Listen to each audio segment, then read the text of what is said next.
Hello students, इस video में हम हिंदी के बेसिक लेवल के सेंटेंसेस का इंग्लिश में ट्रांसलेशन करेंगे। तो देखिए, इसमें पहला सेंटेंस है, वह अब रो रहा है। रहा है लगा हुआ है, देखिए ये है प्रेजेंट कंटिन्यूअस टेंस का वाक्य। इसकी सहायक क्रिया होती है इज एम आर। तो करता है वह यानी कि ही। अब प्रेजेंट कंटिन्यूअस टेंस की सहायक क्रिया इज एम आर होती है, ही के साथ हम इज लगाते हैं, ही इज। और क्रिया है रोना। वीप मीन्स रोना होता है, WEEP।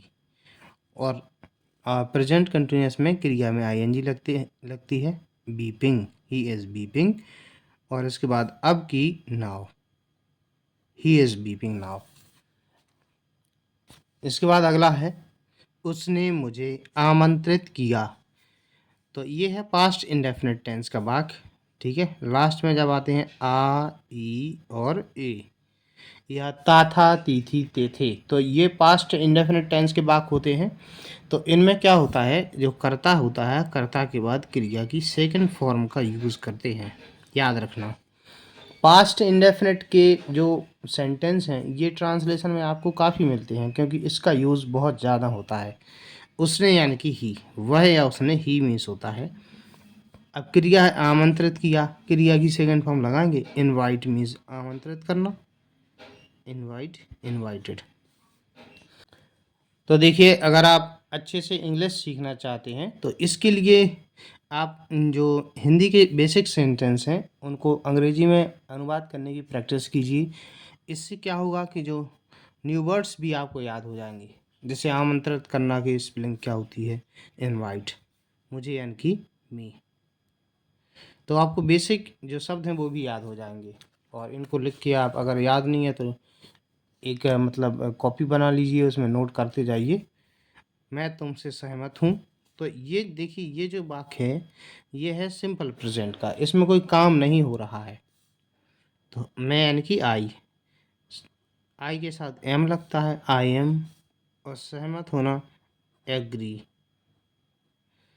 और एग्री के साथ विथ आता है, एग्री विथ, तुमसे की यू। ठीक है ना, ये याद रखना, ये प्रपोजिशन है, एग्री के साथ विथ आता है। कई बार भरने के लिए आपको ग्रामर में पूछा जाता है एग्री के साथ क्या लगाते हैं। बे चिंतित थे, बे यानी कि दे। और ये है सिंपल पास्ट का, इसमें वॉज वर लगता है। अब वी यू दे बहुवचन कर्ता के साथ वर लगाते हैं, तो दे के साथ वर, देवर। और चिंतित की वरीड, WORRIED, फुल स्टॉप, दे वर वरीड। तुम चिंता क्यों कर रहे हो। तो इसमें देखो, ये है प्रेजेंट कंटिन्यूअस का वाक्य, रहा है, रही है, रहे हैं, रहा हूँ, रहे हो। और क्यों प्रश्नवाचक शब्द है, इसका डबल इंट्रोगेटिव है, तो प्रश्नवाचक शब्द पहले आता है। और जब प्रश्नवाचक शब्द वाले जो वाक्य होते हैं उनमें ध्यान रखना, प्रश्नवाचक शब्द के बाद सहायक क्रिया लगती है, आर, वाई आर, तुम की यू, वाई आर यू। इसके बाद देखिए, चिंता कर रहे हो, गेटिंग वरीड, ये याद रखना, getting worried, why are you getting worried. इसके बाद अगला है, वह गुस्सा हो गया। ये भी पास्ट इंडेफिनिट का है, देखिए वह यानी कि ही। पास्ट इंडेफिनिट में क्रिया की सेकंड फॉर्म लगती है, गुस्सा होना, गेट एंग्री मीन्स। ठीक है, अब गुस्सा हो गया, ये सेकंड फॉर्म है, तो गॉट एंग्री।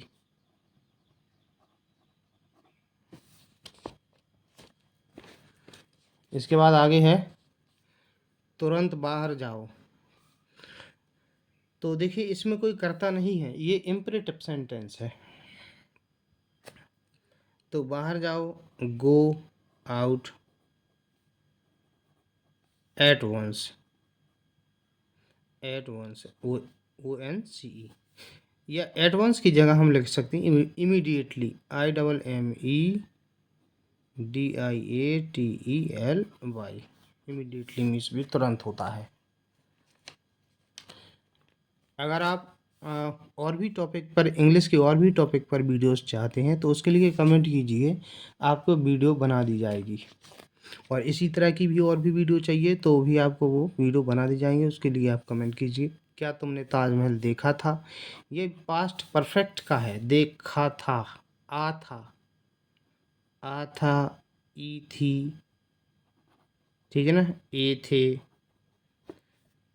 ये वाक्य के लास्ट में आए, या चुका था, चुकी थी, चुके थे। तो उसकी सहायक क्रिया होती है हैड। क्रिया की थर्ड फॉर्म लगती है। ये देखिए, ये जो वाक्य है ये सिंगल इंट्रोगेटिव का है, तो पहले हेड लगेगा। Head, you. देखना, सी, सी की थर्ड फॉर्म सीन।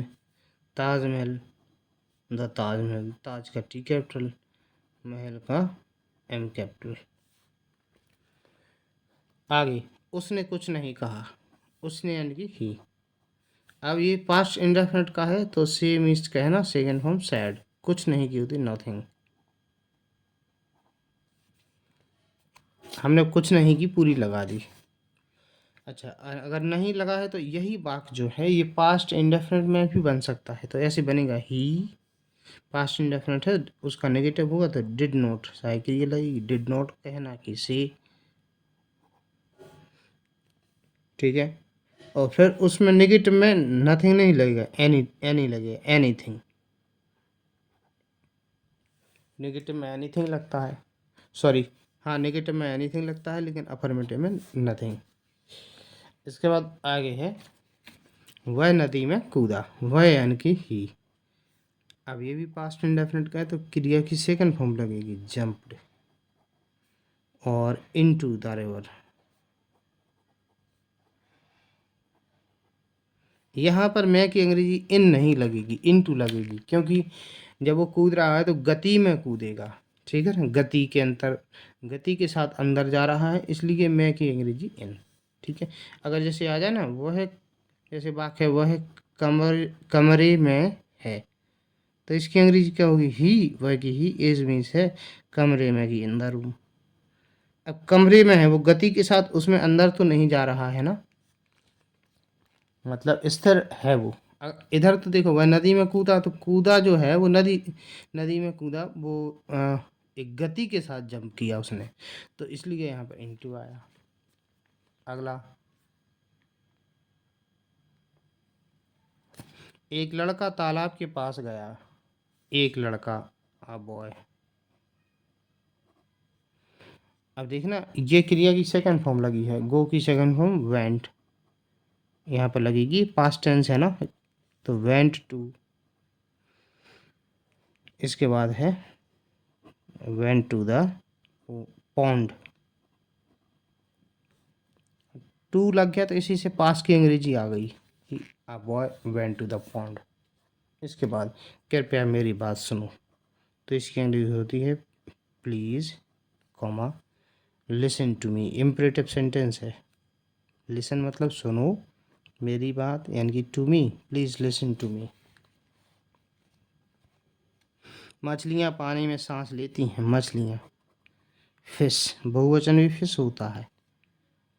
और सांस लेना, ब्रीथ, BREATH, इन वाटर, पानी में। डॉक्टर ने मुझे खाने के लिए कुछ गोलियां दी। Doctor, the doctor. A past indefinite tense है, गिव की सेकंड फॉर्म गिव। मुझे यानी कि मी, कुछ गोलियां, ये देखिए इनडायरेक्ट ऑब्जेक्ट है, ये पहले आता है हमेशा। कुछ गोलियां, सम गोलियां, टैबलेट्स। खाने के लिए, तो के लिए की अंग्रेजी जो है ये पहले लगाती है, फॉर। और खाना, ईटिंग। ईट मीन्स खाना। देखिए जब भी ये होता प्रपोजिशन, फॉर है जैसे, तो इसके बाद जो क्रिया आएगी उसमें ING लगी होगी, for eating. The doctor gave me some tablets for eating. नेताजी ने भाषण दिया। नेताजी, द लीडर, भाषण देना, तो ये भी पास्ट इंडेफिनिट है। डिलीवर्ड अ स्पीच मतलब भाषण दिया। डिलीवर मीन्स देना, सेकंड फॉर्म डिलीवर्ड हो गई भाषण की। आ स्पीच। सप्ताह में 7 दिन होते हैं, इसमें करता है देखिए 7 दिन, तो कर्ता पीछे लगा हुआ है, तो ऐसे में कर्ता हम देयर को बनाते हैं। देयर आर मीन्स होते हैं, और 7 दिन यानी कि 7 डेज, सप्ताह में, इन अ वीक। ठीक है, WWE के वीक में सप्ताह है, और WEA के एक और होता है इस वीक का मतलब था कमज़ोर। ठीक है, ये भी आप याद रखिए। इसके बाद आगे 20 वाक्य हैं पूरे। तुम वहाँ क्या कर रहे हो, तो ये देखिए डबल इंट्रोगेटिव का है, प्रेजेंट कंटिन्यूअस का वाक्य है। तो प्रश्नवाचक शब्द पहले लगेगा क्या, यानी कि व्हाट। अब प्रेजेंट कंटिन्यूअस टेंस की सहायक क्रिया लगेगी आर। अब इसमें करता है तुम यानी कि यू, व्हाट आर यू। अब इसके बाद क्रिया देखिए कर रहे, करना मतलब डू, इसमें आएंगी डूइंग, और वहाँ की there, what are you doing there. उसे परेशान मत करो। ये मत वाले वाक्य जब भी आपको मिले ये इम्परेटिव के होते हैं, शुरू में आप लगा दिया करिए डू नॉट, डू नॉट। इसके बाद मुख्य क्रिया लगाओ, परेशान करना, टीज, TEASE, टीज, और उसे की him, do not tease him. अगला, गरीबों को मत सताओ, इसमें देखिए मत लगा है तो डू नॉट, और सताना की टीज, गरीबों की द पुअर। हमें बड़ों का आदर करना चाहिए, तो हमें यानी कि वी। जब भी ये वाक्य में चाहिए लगा आ जाए तो आप ऐसे में शुड लगाओगे, शुड, वी शुड। आदर करना यानी कि रिस्पेक्ट। और उसके बाद देखिए बड़ों का, एल्डर्स। एल्डर्स की जगह जगह अगर हम लिख दें अवर एल्डर्स तो भी ठीक होगा, क्योंकि हमारे अपने बड़ों की बात हो रही है।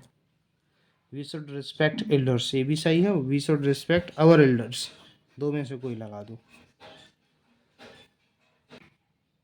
तो एक बात आपके लिए, आप उसे अंग्रेजी में अनुवाद कीजिए और कमेंट कीजिए। क्या क्या तुम खुश नहीं हो, इसका अनुवाद आप खुद से कीजिए और कमेंट कीजिए। वीडियो अगर आपको पसंद आया है इसे लाइक कीजिए। वीडियो देखने के लिए धन्यवाद।